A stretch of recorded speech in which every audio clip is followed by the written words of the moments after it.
पिछले पिछले कहानी हमने बताया था, गोरखनाथ जी के इनने वड़ा लाया था। वड़ा से खुश होकर इनने वड़ा पाने के बाद, गोरखनाथ जी आप परीक्षा में करने के लिए परीक्षा की, आप पास हो गए, एक काम करो आप जाओ 12 साल तक हिमाचल में तपस्या करो। ऐसा बोल के गोरखनाथ जी चले जाता 12 साल तपस्या करने के लिए। और तपस्या करने के लिए चलने के बाद अब मचेंद्रनाथ अपने ध्यान रूढ़ हो जाता। क्या हो जाता? वो गुरु जी अपने ध्यान रूढ़ हो जाता। अब इधर ये दोनों के इधर प्रसंग है। इधर अब इधर त्रिया राज्य में, आज की जो वर्तमान में कामरू कामाख्या है, असम है, गुवाहाटी है, उसी को त्रिया राज्य बोलते हैं हम लोग। माने ब्रह्मपुत्र नदी के उस तट पर त्रिया राज्य, उधर पुरुषों की प्रवेश निषेध है। श्रीय श्रीय होता है, श्रीय श्रीय रहता, राजा भी श्रीय, रानी भी श्रीय, राजा नहीं रानी है, रानी राजा, सैनिक भी श्रीय है, पुरुष कोई अलो नहीं है उधर। इसी के नाम है त्रिया राज्य। और त्रिया राज्य के रानी के नाम है मेनावंती। का नाम है मेनावंती। अब हम जानेंगे मेनावंती कौन है। ये मेनावंती एक अप्सरा रहता है, अप्सरा रहता है। अप्सरा रहने के समय कोई एक ऋषि मुनि कोई आकाश में विहार करते रहता, पति पत्नी। वो समय में ये देख लेता, देखते हंस लेता। जब ये पूर्व जन्म कथा बता रहे हैं, देख के हंस लेता। हंसने के बाद तो ऋषि मुनियों को गुस्सा आ जाता, तुम मेरा दोनों को रहने के समय तुम मेरे देख के हंस रहे, ऐसी जगह में तुम जन्म हो, कहीं तुम्हारे स्त्री के पुरुष ना, तुम्हारे कभी पुरुष के स्पर्श भी ना हो, ऐसे जगह में तुम्हारे आंखों के सामने किसी पुरुष की नजर भी ना पड़े, जाओ ऐसे जगह में तुम्हारा जन्म हो जाए। ऐसे सर आप जब इसके जन्म त्रिया राज्य में होता, त्रिया राज्य में होता, होने के बाद उनकी शादी करने का आशा रहता है। वो आशा के लिए कोई पुरुष जाता नहीं उधर, जो पुरुष जाता है वो मर जाता है, उधर शराब रहता है। और ठीक है, अब इसके ऐसे समय में ये अपने मेनावंती कठोर तपस्या करता हनुमान जी के लिए। क्या करता है? हनुमान जी कठोर तपस्या करता है। तपस्या करने के बाद हनुमान जी प्रसन्न हो जाता है। प्रसन्न होने के बाद तो रानी क्या चाहिए आपकी बताओ। जब ये बताता है, प्रभु मैं विवाह करना चाह रहा हूँ, मेरे से आप विवाह कर लो, मेरे से आप विवाह कर लो। बोलता है ये कैसी बात है, राम राम राम राम, मैं तो ब्रह्मचारी हूँ, हाँ मैं अविवाहित हूँ, मैं विवाह कर नहीं सके, मैं वचन दिया हूँ राम जी की सेवा में ब्रह्मचारी रहेंगे, मैं कर नहीं सकते। ऐसा बोलने के बाद फिर क्या करता है, एक काम करो, इसके लिए मैं आपको उपाय बता सकता हूँ। संसार में मचेंद्रनाथ योगी है, माया रूपी मचेंद्रनाथ। का नाम है? माया रूपी मचेंद्रनाथ। वही तुम्हारे मनोकामना पूर्ण कर सकता है और तुम उससे विवाह करने के लिए मैं उनको लाएंगे। ऐसा करके गोरखनाथ जी ने हनुमान जी का करता है, अंतर्दृष्टि होकर जहाँ मचेंद्रनाथ जी रहता है उनको अपने अंतर्दृष्टि से जाके त्रिया राज में जाके छोड़ देते। कहाँ छोड़? अब त्रिया राज में छोड़ने के बाद सब देखता है ये पुरुष कौन है। जब ये जो स्त्रीय रहता है, सिपाही है, प्रहार करता है, वर्जी तलवार जैसे प्रहार करता है, मचेंद्रनाथ जी पुष्प हो जाता है। क्या हो जाता है? पुष्पमाला बन जाता है। वो रानी बहुत खुश हो जाता है, ये कोई महान पुरुष हैं, इनकी ये जगह की प्रभाव पड़ नहीं रहे। जैसे जैसे आते रहता है और मांस वगैरह सब परस के उनके पास ले जाता है। जैसा उनके ले जाता है वो वही पुष्प हो जाता है। जैसे मचेंद्रनाथ जी हाथ लगाता है वही पुष्प हो जाता है, वो और हो जाता है। होने के बाद उन्हें चरण वंदना करता है मेनावंती, प्रभु मैं आपकी विवाह करना चाह रहा हूँ। करने के बाद मचेंद्रनाथ जी कुछ नहीं कहते, विवाह कर लेता, विवाह हो जाता है। विवाह होने जाता है, छोटी से एक बच्चा भी हो जाता है, उसके नाम मीननाथ होता है। क्या नाम होता है? मीननाथ। मीननाथ नाम भी रख लेता है। इतनी घटना हो चुका है इधर। अभी मचेंद्रनाथ जी गृहस्थ ऐसे राजा बन के रह रहे, रानी बन के मेनावंती रह रहे।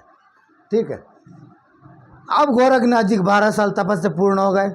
हमारे गुरु जी कहाँ? गोरखनाथ जी ढूंढते आ रहे हैं। हाँ, एक समय एक आम की बगीचा है, आम के बगीचा में जलंधरनाथ के शिष्य कानिपनाथ 100 शिष्यों के साथ उसमें बैठे रहते हैं। आम की बगीचा में बैठे रहता है। बैठे रहने के बाद गोरखनाथ जी आ जाता, आदेश। नाथ संप्रदाय में एक महात्मा दूसरे महात्मा से हम मिलने से हो तो आदेश ऐसा कहता है। आदेश कहता है विराजिए, आसन विसन देता है। और ये कानिपनाथ देख रहे मेरे चमत्कार इनको दिखाऊं, ये कौन है? नाम लेता है। मैंने मचंद्रनाथ शिष्य गोरख हूँ, अपने परिचय देता है। तुम कौन है? मैं जलंधनाथ शिष्य कानिपनाथ हूँ। ऐसा दोनों का आपस में हम लोग मिलता है ना, जैसे आप गुरु से मिलता है, मैं फलाना मेरे पापा है, मेरे पिता।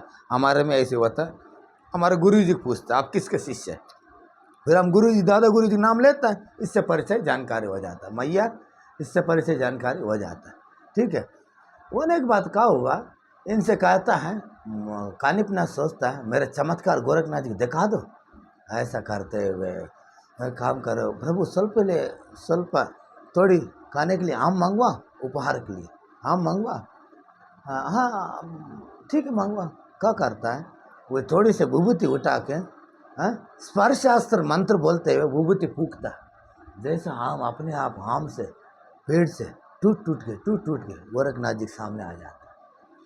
पकी पकी आम सब आ जाता। ये कौन बुलाया? कानिपनाथ। दर्शाना चाह रहा है मैं अपनी सिद्धि दिखाऊं गोरखनाथ जी, ऐसा मन में इनकी है। का लिया गोरखनाथ जी ने, पा लिया मचेंद्र सारे, अपने कानिपनाथ जी भी का लिया। अब गोरखनाथ जी बताया, और कानिपनाथ एक काम करो, सब हमने खा लिया है, जो बचा है वेस्ट नहीं करनी चाहिए, जहां से ला उधर पहुंचा। क्या कहता है? जहां से आम बुलाया था उधर पहुंचा। कानिपनाथ बोलते ये तो असाध्य है, एक बार पत्ता टूट के गिर गए, उसको चिपकाना संभव नहीं, असंभव है। अब गोरखनाथ जी बोलता है जो संभव होता शिष्य गुरु होता है, उनके लिए कोई असंभव है ही नहीं है। जब इनने ऐसा बोलने के बाद तो आप करके देखा। गोरखनाथ जी क्या करता है, संजीवनी मंत्र बोलते हुए वो एक चुटकी विभूति लेके फूंक मारता है, जहां से आम आ गए थे उसी डाल में जाकर चिपक जाता है। क्या हो जाता है? चिपक जाता है। जब कानिपनाथ बोलता प्रभु मेरे से क्षमा करना, मैं जान रहे थे आपके नाम सुना था गोरखनाथ जी, लेकिन मैं देखा नहीं। उनकी चरण वंदना करता है, चरण वंदना करता है। मैं समझ रहे थे मैं ही श्रेष्ठ हूँ, नहीं मैं श्रेष्ठ नहीं, आप श्रेष्ठ हैं, योगियों को महायोगी आप ही हो, ऐसा उनकी समर्पित हो जाता है। अब समर्पित होने के बाद अब पता हो गए तुम्हारा गुरु जी त्रियाराज में विवाह कर लिया है, मैं उधर से आ रहा हूँ, आप त्रियाराज में जाओ, तुम्हारे गुरु जी मिलेगी। इनने सूचना दे देते। ठीक है। अब इसके बाद ये कानिपनाथ अपने गुरु जी के भी ढूंढ रहे हैं। अब कानिपनाथ के गुरु जी जो जलेंद्रनाथ, ये कहाँ है? बिहार के। बिहार की एक जगह में इनने ताराचंद, गोपीचंद लीद, घोड़ा के लीद 12 फुट की गड्ढा करके उसके अंदर बंद कर दिया। किसको?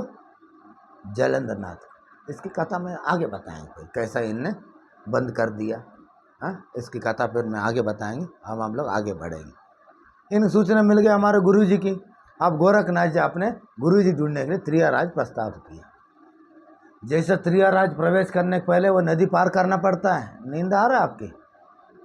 सुना है उधर पुरुष नहीं जा सकते, स्त्रियाँ जाता है। जब उधर नाचने बजाने वाली जाते रहता है, स्त्रियाँ कौन जाते रहता है? रानी के महल में नाचने बजाने वाली जाते हैं। गोरखनाथ जी अपने तुरंत आवाज़ बदल के स्त्री के रूप बना लेता है। क्या बना लेता है? स्त्री के रूप बना लेता है। बना के वो नाचने बजाने साथ जाके त्रियाराज पहुंच जाता है। त्रियाराज पहुंच के देखता है मचेंद्र नाथ जी विष्णु भगवान के अवतार है। मचेंद्र नाथ जी बैठा है सिंहासन में, बगल में मेनावंत बैठा है। ऐसा रूप से देखता है, ये मेरा माता है, इन्हें पिता। विष्णु और लक्ष्मी के रूप से इनको दर्शन देता है तुरंत तो अपने मन में। लेकिन उनको पता नहीं गोरखनाथ जी आ गए, लेकिन गोरखनाथ जी पता है हमारे गुरु है, ये मेरा माता है, मेरा पिता है। मन से इन्हें और विष्णु भगवान और लक्ष्मी के रूप से इन्हें अपना प्रणाम करता है। प्रणाम करता है। करने के बाद क्या होता है, भजन मंडली सब शुरू हो जाता है। भजन जो भी गाना नाचना जब शुरू होता है, जैसे गोरखनाथ जी ने डबला बजाए उसमें से आवाज़ निकलता है, जाग मचंद्र गोरख आया। जैसा बजाता है, जाग मचंद्र गोरख आया। जैसा बजाता है, जाग मचेंद्र गोरख आया। जब मचेंद्र नाथ जी रानी मैनावती के साथ बैठा है, उनके दिमाग वही आवाज़ सुन रहा है, गोरखनाथ जी आया हुआ है। तब मैं क्या करूँ क्या नहीं करूँ विचलित होते रहता है। वो रानी की नहीं सुना रही आवाज़, गोरख मचेंद्र नाथ जी का आवाज़ सुना रहा है। वो आवाज़ में क्या आ रहा है, जाग मचेंद्र गोरख आया, जाग मचेंद्र गोरख आया। तबला का आवाज़ से आवाज़ निकल रहा है। जब गोरखनाथ जी ने मचेंद्र नाथ जी ने विचलित होकर अंदर चले जाता है। अब रुक जा भजन, मैनावंती बोलता तुम लोग भजन सब रुक जा थोड़ी देर के लिए, सबको भेजा देता। फिर जो ढोलक बजा रहे थे मैनावंती उनको रुका, तुम रुक जाओ सब जाना है, सहेली सब जा चले जाते हैं। जब मचेंद्र नाथ से पूछता प्रभु क्या है आपकी, क्या परेशानी है, आप क्यों थोड़ी परेशान हो रहा है।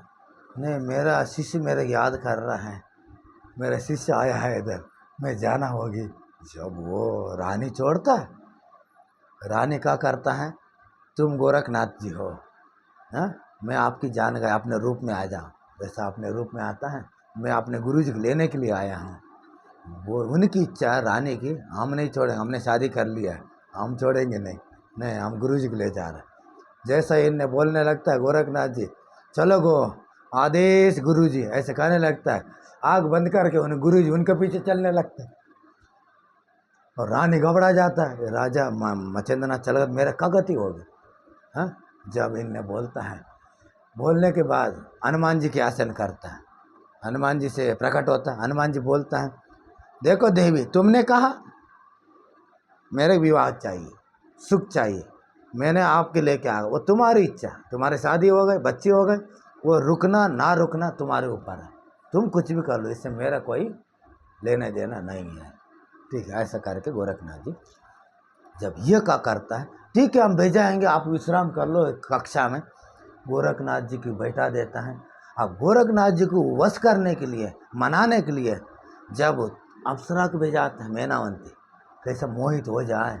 गोरखनाथ जी अपने ध्यान में बैठे रहता है, अप्सरा जाता है, पल फूटे सब लेके, गोरखनाथ जी प्रभावित नहीं पड़ते, नाच नाच के वो तो पावी तक जाता है, पूरी प्रभाव नहीं पड़ते। कुछ भी इत्र फैलाता है, कोई गोरखनाथ जी प्रभाव नहीं पड़ते। वो जो नाचने वाले सब हार जाता है, हारने के बाद भी उन्हें कोई प्रभाव नहीं पड़ता है। ठीक है वो लोग बोलते हैं हमसे इनसे इनको मनाना, अरे गोरखनाथ आँख ही नहीं खोल रहे, फिर हम कहाँ से मनाएंगे।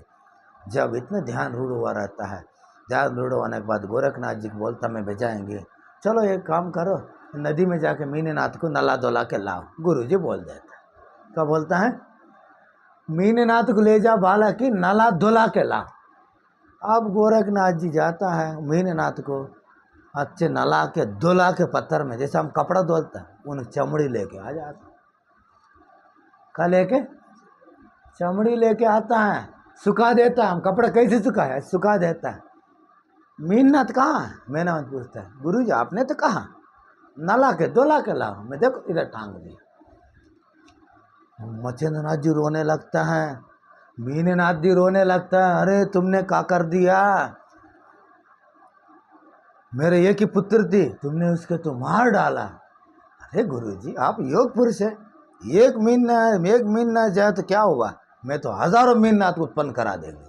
क्या कहता है, हजारों मीननाथ उत्पन्न करा देगा, आप चिंता मत करो। नहीं मेरे वही मीननाथ चाहिए, चलो करके बताओ। जब वो रानी को मोह भंग करने के लिए गोरखनाथ जी अपने संजीवनी मंत्र बोलते हैं, थोड़े विभूति लेके ऐसा फूंक मारता है, हजारों मीननाथ खड़ा हो जाता है।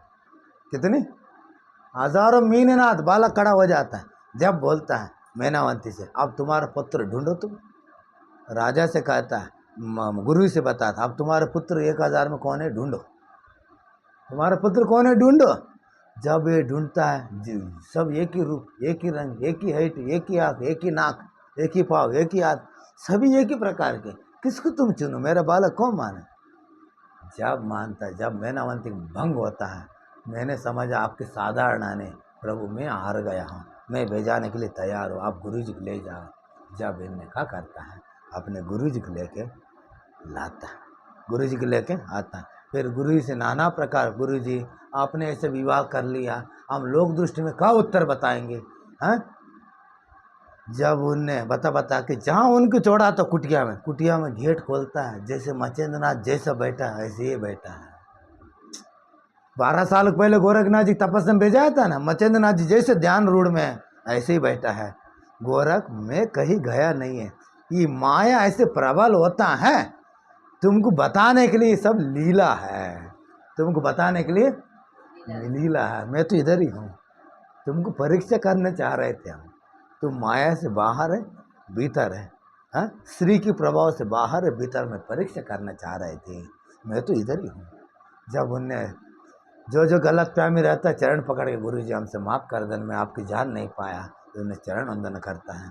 गुरु जी तो इधर ही कहीं गए नहीं है, उनकी सब माया आती। गोरखनाथ जी दर्शाना चाह रहे, तुमने 12 साल तपस्या करके आ गए ना, तपस्या करने के बाद भी तुम्हारे अंदर कोई बची है शेष माया, श्री की व्यामोह, कामना, वासना कुछ ही बचा। मैं परीक्षा करने के लिए सब रचा है, मैं तो जैसे तैसे हूँ। जब उसका नाम माया रूपी मच्छिंद्रनाथ है, क्या नाम है?